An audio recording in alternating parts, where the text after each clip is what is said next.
So that was Steve describing an experience that they're having in Louisville. And in there are some hints and clues to what we at YUSA are now describing as 9 characteristics of a cause-driven organization. But before we talk about those, I'm going to present to you what our 9 are and why we have the 9. We'd like you to now begin to work at your tables to describe what you believe are characteristics. What are the things that you believe make up a cause-driven organization? It could be how they behave, could be how they speak, it's about what they do. So I won't say any more, but that we want you to now work for the next about 10 or 15 minutes. We're going to check in how you're doing in about 10 minutes. And then we'd like someone just to sort of take these down so that they can be on a note paper. We're not going to ask each table to report, but what we'll do is facilitate from here, just calling out and asking, does anybody want to contribute something to the whole room? So we can hear what you're identifying, what you believe are some characteristics of a cause-driven organization. And in this case, a cause-driven YMCA. Make sense? Everybody ready? Go at it. Yes. Ready? Yes. You ready? Boy, they're engaged. We wanted engaged, we got engaged. I can be passionate about Okay. not every vote. You have to be passionate and act on it for it to be effective. All right, everyone. We're gonna come back together as a group. Over in there. Bueller? Okay, Bueller, folks. anyone? Are you ready? Yeah. Michael's Canadian, so he's really nice when he asks you if you're done and ready. I'm from New England, so I just tell you to stop talking. Right on. Thanks, everybody. So let's hear a couple of characteristics that you may have come up with. Anybody want to start? We're going to take down these on our flip chart. So, all right, over there in the back in the middle. Why don't you do, we don't have a microphone, I don't think, do we, that can move around? Weingard and Crenshaw. Weingard, okay. So you definitely have to focus on the mission-driven, the mission of the organization. Focus on mission. Focus on mission. Sense of core values, and clearly identifying needs of your community. Identifying needs of community. Great. Thank you. Thanks. All right, got to be somebody else wants to get up. Who's next? All right. Hollywood Wilshire. All right. Woo! Thanks for the encouragement. The process, it not being about one strong personality on the board, but everyone engaged in the vision. Sustainability and an inclusive process. Great. All right. We talked about collaboration with others, and also we really need to know our community before we can get the needs. Knowing the community before you even ask to get the needs, and collaboration. All right, where were you from? Downey. All right, Downey. Okay. We spoke about building trust and relationships so that the community we serve really understand the purpose of that mission and that vision and why it is that. Building trust and relationships built on trust. Excellent. Thanks. Weingard, Los Angeles. Yeah. Woo! Being accessible, relevant, intentional, bridging the gaps, filling the gaps for any programs that have been cut, recent, resources for the community, collaborative spirit, partnerships, safe haven or safety net for the community and our kids, being the cultural essence for the community, and collaborating with other organizations who have similar causes. Great. So I heard collaboration amongst a whole list there. Things like collaboration, bridging the gap, responsive to community, having intentionality are some of the things that I heard. Great list. Great list. All right. Where are you from? Westchester, Culver, Palms.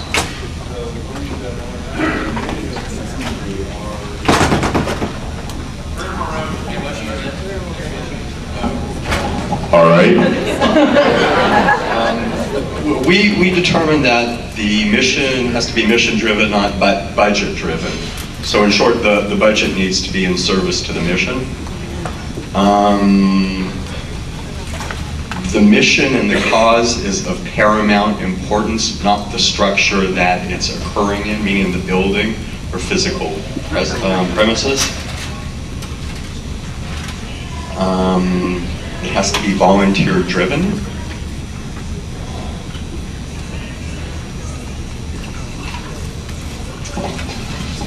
Let's see. The people in the building are the primary asset, not the building.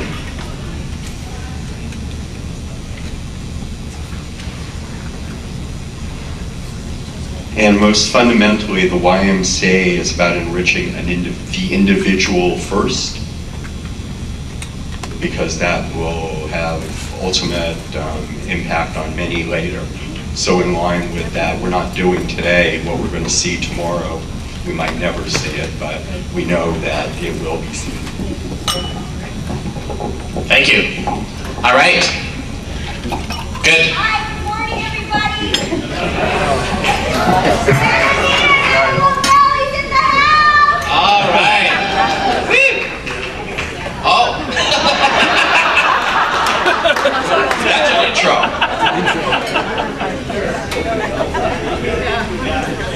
Transparency and ability to adapt to change. Great. Thanks. Couple more. Let's hear from over here.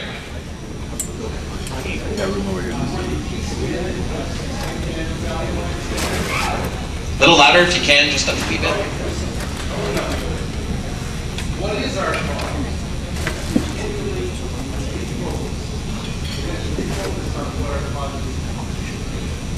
Second, understanding the foundation of religious freedom is part of DNA. One of the things that part of who we are, and the buck stops with. Great. Buck stops with we. Focusing and refocusing on our cause. All right? North Valley Line, we talked about, one of the many things we talked about was our internal language matching our external language. And the example that I brought up before and it seemed to resonate with people is, like for instance, when you look at our financial reports talking about membership, we refer to people as units, which is, I'm sorry, we're not units. No.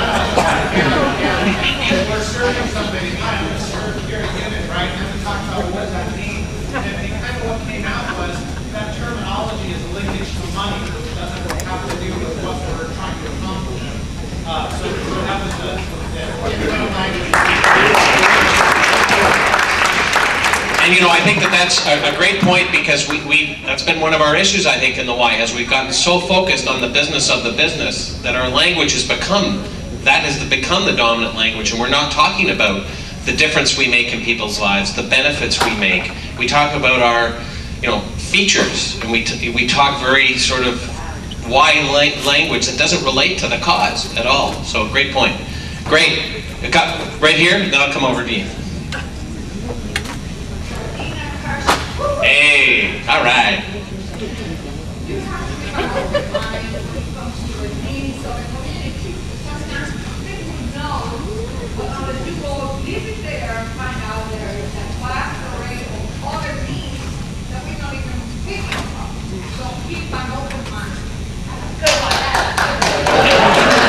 Right on. So don't think that you know the needs just because you're working there. You've got to be constantly searching for them, listening, and having an open mind to really discover what the needs are. Go deep. All right, great.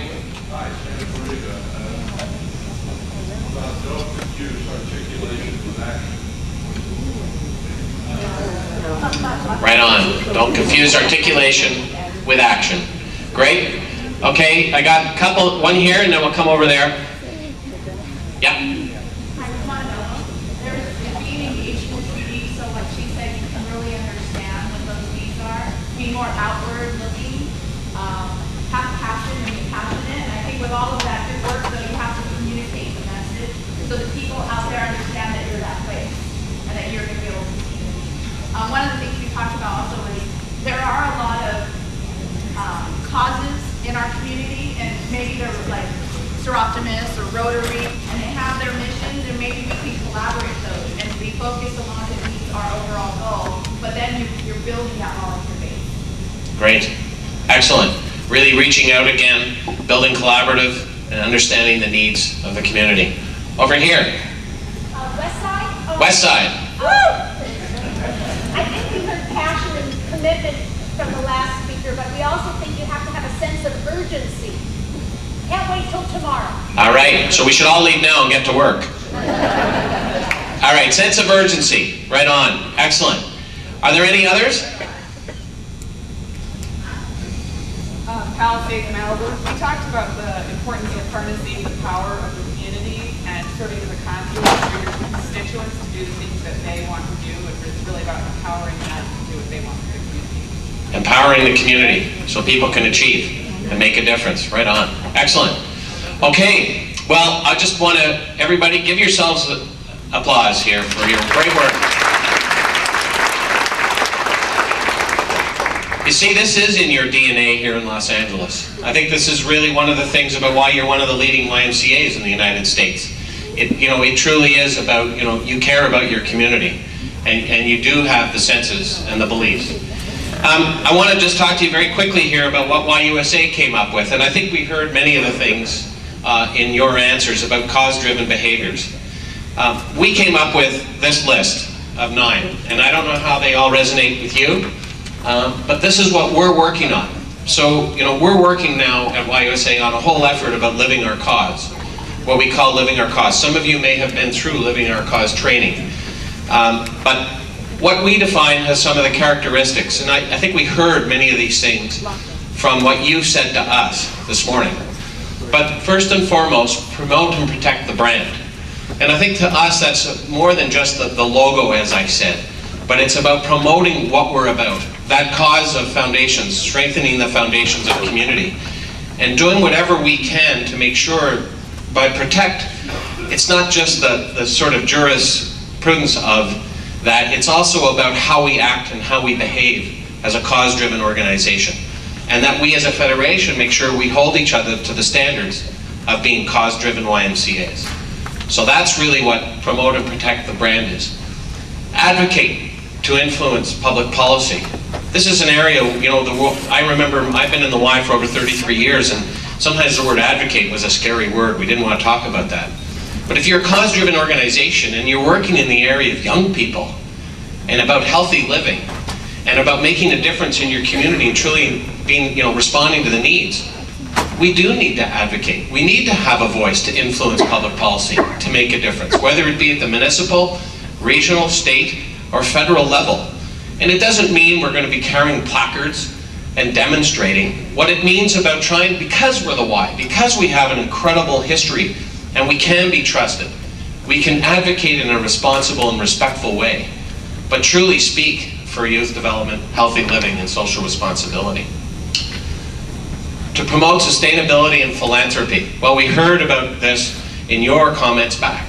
The sustainability of the Y is really critical. We've got to be here for the long term, but we've also got to describe our story and ask people to help us. When you look at the real meaning of philanthropy, it's about engagement. It's not just about donation of money.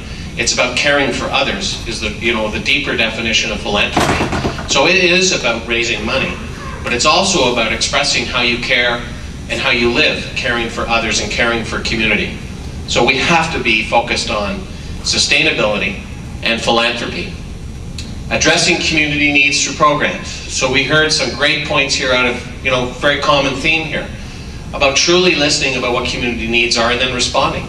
And that's something we do very well in very dynamic and creative and different ways of responding to community needs. I think that's a critical part, obviously, about being a YMCA and being a cause-driven YMCA. To measure impact, well, boy, if we don't start doing that, we've not been great at the Y. Again, we've always talked about our features, but frankly, to get to the next level of being a cause-driven organization, we're going to have to talk about, here's what we want to do, and we're going to be able to describe the impact we're having through measures that say, this is the impact of the intentions we originally developed. So that when we say we want to work with a child in a child care setting and provide a safe and educational background, we're able to show through the measures that we create the impact we're having, so that we can tell funders the difference we're making through real measures. And we're beginning to work on that at YUSA. More news is going to be coming out very soon about that, how we're going to help YMCAs across the United States and methods to measure impact, about our intentions. Collaborate with others. We heard this throughout the room. And you know, it's interesting, but sometimes in the Y, one of the things that I'd like to mention here, put a focus to, it's not just collaborating with others, whether it be hospital systems or education systems, but also with other YMCAs. Sometimes within large metropolitan associations, and certainly you're one of the largest in Los Angeles, where you have so many different centers of work and branches, but also with your neighboring Ys that may be independent Ys.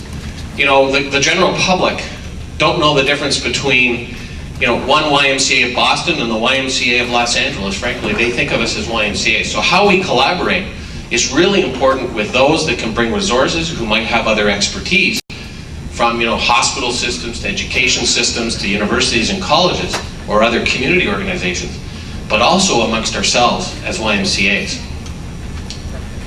Developing passionate and cause-driven leaders. Again, I've heard it here, but how do we put a focus to making sure that from all our training in both volunteer side and on the staff side, we're talking about the cause and what it means to be a cause-driven leader, and how you live it every day and how you deliver on it, from a policy level as a volunteer to a staff person working in a branch. And we're working on that at YUSA as well, creating programs that are working on cause-driven leadership from both a volunteer and staff perspective. Ensuring access. We heard this here again today. And access in its broadest sense. So whether it be, you know, cultural communities, whether it be, you know, diverse communities, physically challenged access, financial access. Access is a big word, and sometimes we have a limited view on it. But we need to have a broad view of what it is about inclusion and engagement in the YMCA. And then I think the last piece around really truly having relationships with our members, our children, our young people. So it's not just our members in our healthy living centers, but it's also, you know, the children in our child care centers or in our camp. That we've really got to get focused about the people and the relationships and understanding what their needs are, listening to what their needs are, and how we can respond and help them feel engaged. I think one of the other things, just to add, if you don't mind, is that one of the things about being a cause-driven organization is that when people are members of us, they're part of us. It's not a transaction, and we've kind of lost some of that when you think about the history of the Y. Being a member of the Y meant you volunteered, it meant that you were part of the team. And I think part of this behavior is how do we create that sense of belonging, not just a transactional, you pay a membership due to the Y kind of sense of what it means to be a part of this movement and cause that we're 3 out of 10 members in the health centers, you know, in our branches don't know us as a charity. We're 7 out of 10 don't know us as a charity. 3 do. I mean, we've got a lot of work to do to really get them engaged. And I don't think we're probably doing the best job at relationship building there. And what they can contribute. So the relationship is not just about the money, but how they give back. I mean, that was the original intention of the Y. It was the community coming together to respond to needs. So people getting engaged in the Y, it was a vehicle, how people can make a better community. We've got to understand that better and work on that better. So that's our list of 9, and I think we heard most of them in the room, different variations. So well done, everybody. We're going to give you a 10-minute break now. So please come back into the room at 10 o'clock, and we're going to start up again with a session on beliefs. Thanks. Or just stop talking. So the next section we're going to jump into is actually called This We Believe. And I'll give you a little bit of a window into why we're doing this session. And it's a little bit of a personal story for me, but one of the things I've experienced is that planning is really about paying attention to the right kinds of things. It's really about what are we fixing our gaze on so that we make the right choices along the way. And in my own world, my youngest brother was diagnosed with stage 4 colorectal cancer on May 12th of this year, and he's 32 years old. He's a 5th grade teacher, he's one of the ones I mentioned, and he is getting his PhD in education, just an awesome guy. And so I kind of freaked out. I'm the oldest child, and I like to fix things and control things. Not so good at the lack of control for any of you other oldest children in the room. So I thought maybe I could cure cancer. But I'm almost 39, and I was an economics major. And so that probably wasn't happening. So instead, I started calling my brother, who's every day, texting him, calling him. Like, we live 40 miles apart, but in reality, we see each other 4 times a year at our parents' house in Maine, and I was making him crazy. Like, because I was calling him every day. I wasn't being normal. I was being a freak. And I was trying to cram in to that 1 week or two all of that stuff that I hadn't been paying attention to over the long run. And what he wanted was for things to be normal. But the realization for me was that you don't just pay attention because there's some crisis. You don't just pay attention because you're doing strategic planning. You pay attention because you want to pay attention and value the things that matter. And lots of times we let ourselves get distracted by the really important, significant $11 million budget loss. That's really important, but it's not the end game, right? Like, that matters because of the impact that you want to have in the community, because of the cause of the why. And so for me personally, like, the exercise of trying to pay attention with my brother, with my family, with the people that matter to me, to the things that really matter, has been a good reminder, because it's also been humbling, because it's only been 7 months, and I still find myself going, oh, wait a second, I haven't even thought about my brother. Like, how does that happen, right? Like, how do you have something that's that significant, and you actually don't even think about it for a period of time? So today, as we jump into this next phase, we're going to step back and think a little bit about what we believe as an organization. Because the things that we believe actually in some ways have way more power on the impact we have as an organization, as individuals, than the things that we do. So I'll start out with a little bit of a negative example as we jump into this, but one of my most powerful, best, bad examples, is that a good way to say it as a consultant? One of the best bad examples I have, I was with a Y, one of your counterparts, comparable size, big Y. I was meeting with the senior team and we were talking about, what do you believe? What are your core beliefs as an organization? And all of a sudden, one of their senior VPs says, we believe people are fundamentally dishonest. Yeah, you're all laughing, but he went on to say, yeah, like, we don't put that on a billboard, right? They're not advertising, come join the Y, we believe you're trying to cheat us. Like, that wasn't their marketing campaign. But when you looked at financial assistance, like, what does it actually mean when we say we're accessible to all? What do they have to prove to us in order to do that? Our bank draft policies, our fitness center policies for teens. All of that is trying to prevent us from being cheated, was his assessment of things. Which is a really powerful belief, because it means that no matter what they were saying out loud, when people came in the door, their experience of the YMCA was that belief infusing whatever practice, whatever activity it was that they were experiencing. And we all know this, though it's sometimes easy to forget. The belief that we experience is way more powerful than what someone tells us, or the marketing, the very clever, expensive marketing campaign that goes out publicly. There's no expensive marketing at all. Oh, right, we're in LA. You don't do any expensive marketing. So what we're going to spend a little bit of time on, I'm going to give you an exercise just so you can see what I'm talking about. So this is a quote. This is a test for those of you who've been out of school for a while. 407 years ago, our fathers brought forth on this continent a new nation conceived in liberty and dedicated to the proposition that all men are created equal. What's that from? Gettysburg Address. Gettysburg Address. Abraham Lincoln, setting the stage 4 days after the Battle of Gettysburg. He's declaring what the country believes, right? And it sets the course, because that, you can debate about whether it's economics or slavery or whatever it was, but there were certain beliefs that prompted the action that got taken, even when it was hard. Because in some ways, the Civil War was one of the more costly for us as a country, because it was internal, right? It was us choosing to fight for something, even though it meant fighting in the family. This is the next one, which I haven't memorized. When I was like 8 years old, I memorized the Gettysburg Address, so I can still kind of say most of it, but this one wasn't one of my memorized lists. We hold these truths to be self-evident, that all men are created equal, that they are endowed by their Creator with certain unalienable rights, that among these are life, liberty, and the pursuit of happiness. That to secure these rights, governments are instituted among men, deriving their just powers from the consent of the governed. That whenever any form of government becomes destructive of these ends, it is the right of the people to alter or abolish it. And to institute a new government, laying its foundation on such principles and organizing its powers in such form as to them shall seem most likely to affect their safety and happiness. I have to be honest, I don't go back and read the preamble to the Declaration of the Constitution very often, but when I read this, I was like, huh, those are some powerful beliefs in that statement. Right? Some fundamental things about what we believe about people, what rights do they have, what rights are they possess, what we believe about government, what we believe about when it's okay to, when you need to play on the team and when it's okay to say, wait a second, this is fundamentally wrong and we need to change it. But if we don't have the beliefs, what's the danger? What's the risk for us if we don't know what we believe? That's a real question. We don't know what direction to take. We don't know what direction to take. Yep. What else? We don't know what to fight for. Yep. So we don't sometimes, right? We don't take the stand that Michael described for advocacy because if we don't actually know what we believe, what do you stand for? When do you choose to take that? What else? What else is the other danger of not knowing?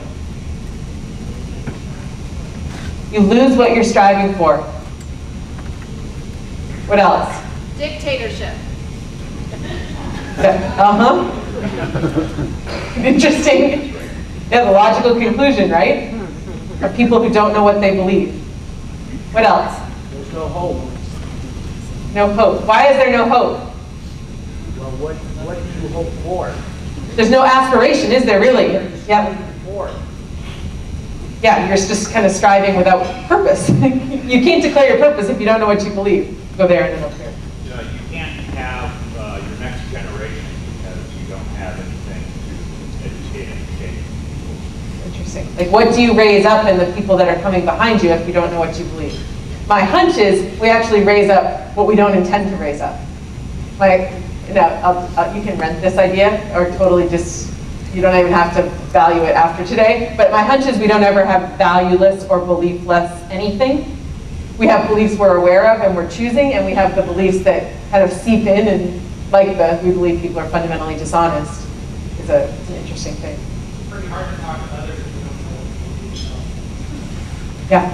Or you're going to talk to them in a really inconsistent, to your point, a really inconsistent manner that calls people units. And we terminate membership. That's another one of my favorites, is we terminate memberships. What else? Yeah, or no vision, right? Unclear or none. Yep. It wavers. You can't lead if you don't know what you believe. You can't lead. Now, why can't you lead if you aren't clear on what you believe? What are you leading people to? You don't know what What are you leading people to? Yep, and you're not anchored in anything, right?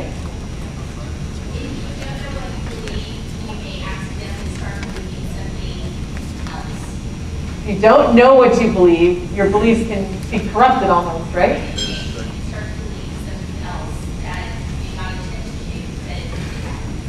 Yeah, that's a great example. We don't really joke. Like, as we reflect on working with the big Ys, one of the humbling things is maybe we actually started to believe that the cause of the Y was to grow big. Like, we didn't mean to believe that, but we weren't nurturing and actively protecting in a good way, the beliefs of the organization, of our beliefs, of what it means to be a cause. Sorry, Pete, I think what you just said is that the institution becomes more important than the cause. Right, we believe the institution was the most important thing, right? Yeah, exactly. Which, because if you don't know it, there's a vacuum. There's nobody out there. Right. What are they joining, right? What are all they're going to do is pay a membership fee, right? And think you're nothing but a swim and gym. You can't create a map because you have a destination. And the beliefs kind of help articulate the destination. They inform where you're headed. Good. Anything else? I think it goes back to what we talked about earlier, was if you don't have your own beliefs, and if you try, then you have to try to become somebody else. Yeah. And you succeed in being somebody else.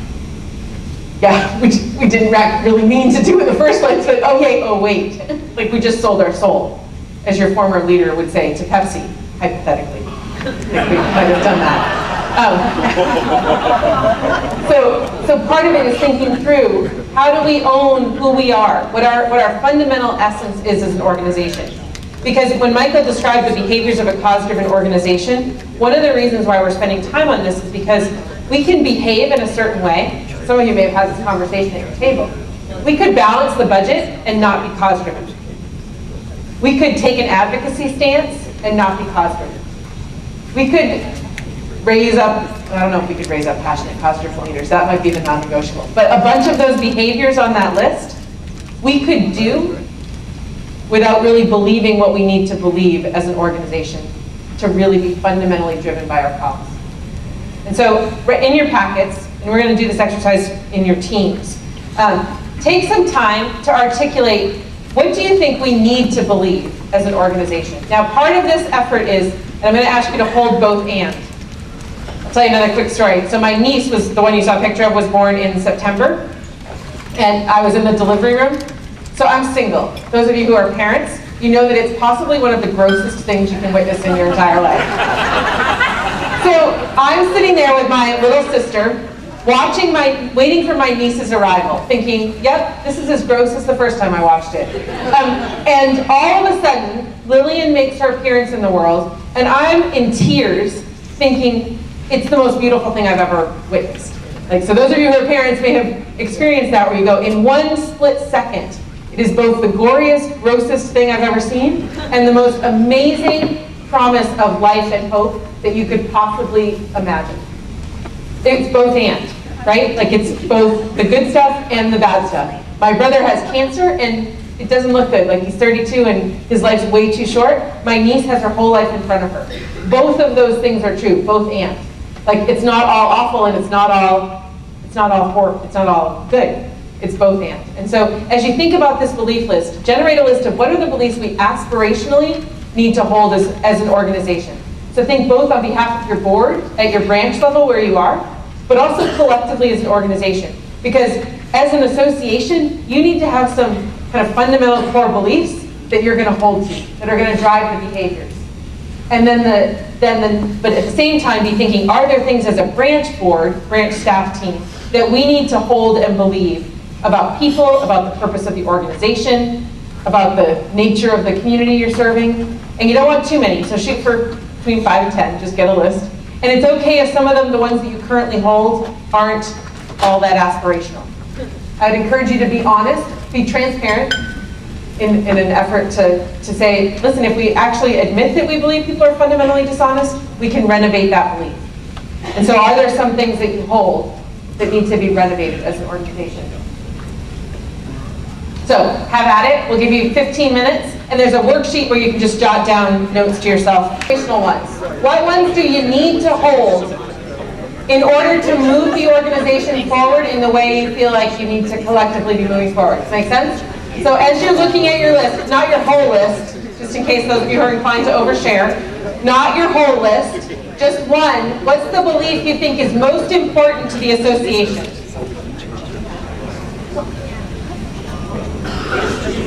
Alan? Okay, now really listen, because this is Alan Hostrup. He's the CEO of your line. It's actually John Llewellyn. We believe in measuring aspirational outcomes. Good. Nicely done. Which means our strategic plan should not be things we know how to count. It should be the right kinds of things that we figure out how to measure. If you hear the difference in that. What else do you need to believe as an organization? Really? You need a mic? Just kidding. Well, hello. Good morning. Thanks, Jan. Well, okay, so our table agreed that we need to believe that our history doesn't have to determine our future. Good. Nicely done. What else do we need to believe? This we believe as the YMCA of Metropolitan Los Angeles.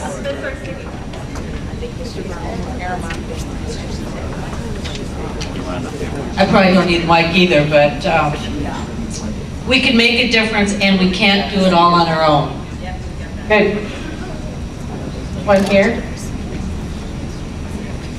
Lourdes has a mind of her own. She's going to whatever table she wants. So. I've lost control of the room. We believe we serve a critical role in meeting the needs of our community. We empower people. Okay.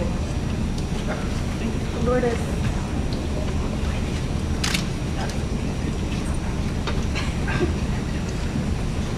We believe that the association should be proactive to the needs of the branches rather than reactive. Okay. That's what we think, has been. The association needs to be proactive. I'm going to hit that back, and then Lourdes is going to run this way. I'm just going to be running down the aisle. Great. Well, we need to believe that inclusiveness means differences, mean recognizing differences and variety of thought.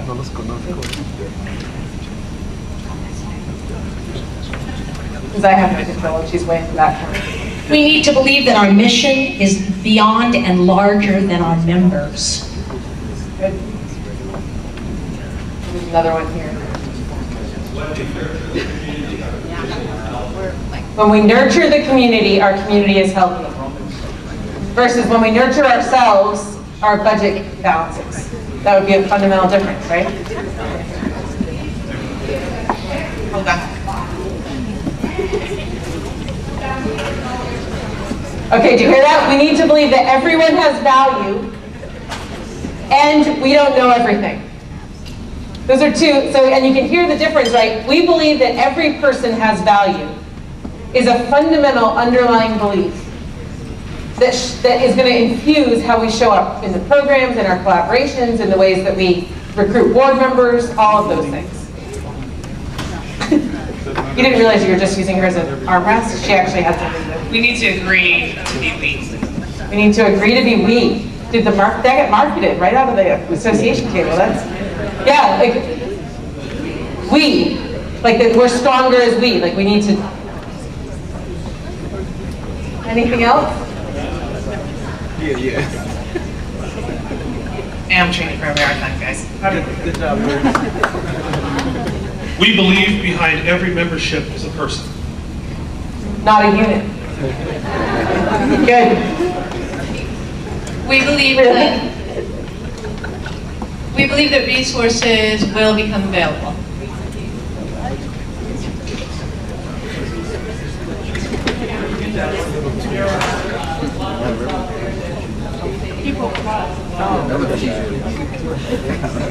We believe that there are a lot of people that would like to help and support Hawaii that don't know much about it.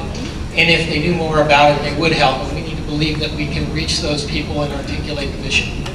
Yeah, that idea of believing that our cause is worthy is do we actually believe that?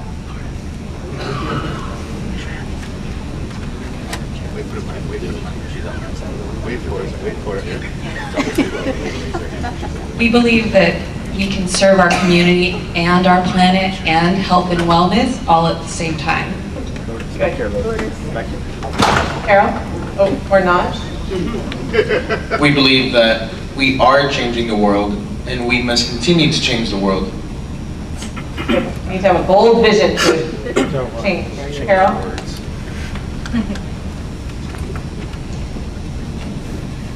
We believe that people want to be involved in our cause.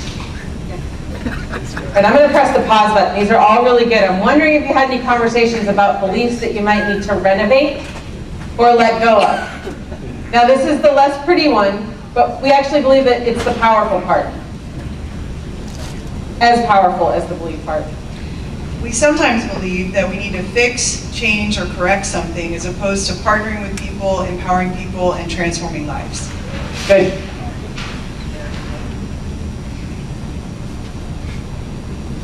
I can talk about it. I think we've been focused so much on member, and we want to move from broadening that belief of that it's the member to the community. So we want to make it bigger. Good. What else do you need? Do you have one? Go ahead, Chris. Do you need your own space? Yeah. Can we let go of the idea that we need a building? Ouch. What else? What else might we have to let go of in order to move in the direction we want to move in?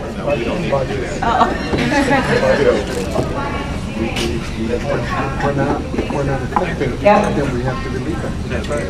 Have we moved right? Like, are we actually serving the people in spirit, mind, and body? Yep. Do we actually believe that people are spirit, mind, and body? Is an interesting question.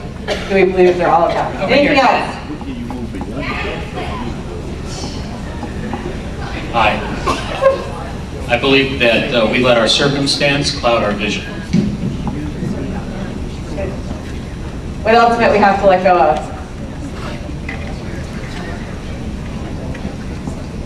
Okay, these are really, oh, no more? We believe that resources are too tight to do what we need to do. We need to let go of that belief. Yeah, it's a fascinating thing, right? Like, do we have an abundance belief about resources, or do we have a scarcity belief about resources? You can see how that's going to dramatically affect. Now, we need to operate within our means, but what are our means in the truest sense of the word?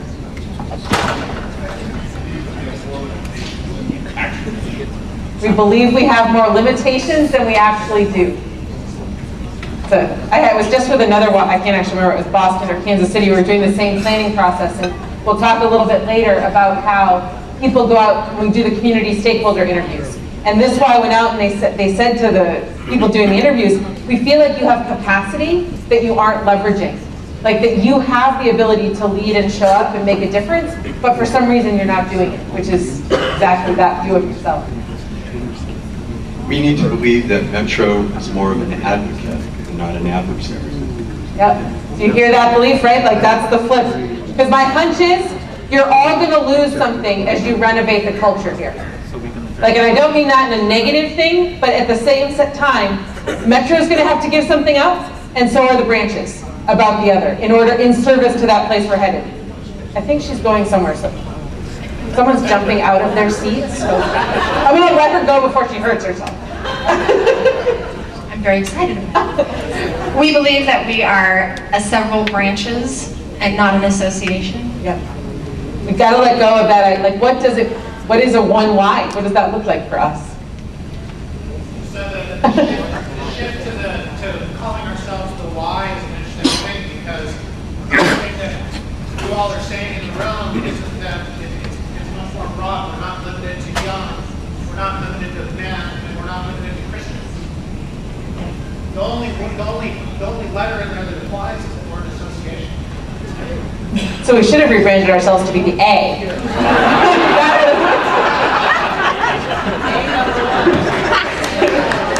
It's an interesting. Yep.